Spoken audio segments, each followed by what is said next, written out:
फारस का राजा। बहुत समय पहले की बात है। फारस देश में एक महान बादशाह था जिसका नाम हारून अल रशीद था। वो फारस में शासन करता था। हारून अल रशीद अपनी न्यायप्रियता और प्रजा के प्रति भलाई के लिए प्रसिद्ध थे।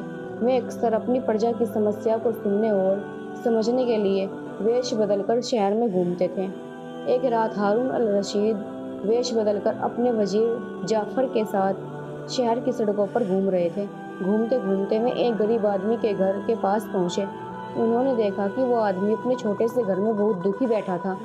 हारून अल रशीद ने सोचा कि इसे जरूर कोई समस्या है, तो उन्होंने दरवाज़ा खटखटाया। गरीब आदमी ने दरवाज़ा खोला और दोनों को अंदर बुलाया। हारून ने पूछा, भाई तुम इतने दुखी क्यों हो?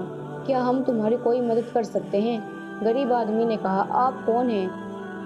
ये मैं जानता नहीं, लेकिन मैं आपको अपनी समस्या बताता हूँ। मेरे पास बहुत कम ज़मीन है और मैं बहुत मुश्किल से अपने परिवार का पेट पाल पाता हूँ। परंतु हाल ही में हमारे गांव के जमींदार ने मेरी ज़मीन छीन ली है और अब मेरे पास कुछ भी नहीं बचा है।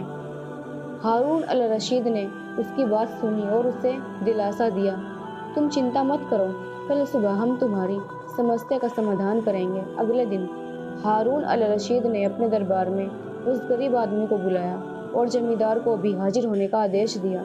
जब जमींदार दरबार में आया तो हारून अल रशीद ने उससे पूछा, तुमने इस आदमी की ज़मीन क्यों छीन ली है?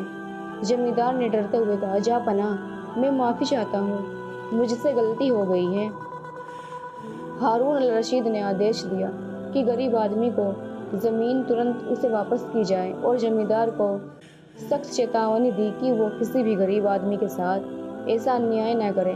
इसके बाद उन्होंने उस गरीब आदमी को कुछ धन और अनाज भी दिया ताकि वो अपनी ज़िंदगी को बेहतर बना सके। गरीब आदमी ने बादशाह हारून अल रशीद को शुक्रिया बोला और खुश होकर अपने घर लौट गया। हारून अल रशीद की भलाई के किस्से दूर दूर तक फैल गए।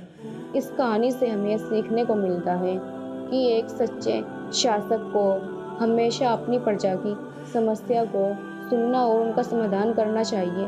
हारून अल रशीद ने ये साबित किया कि न्याय और दया की एक शासक को महान बनाते हैं।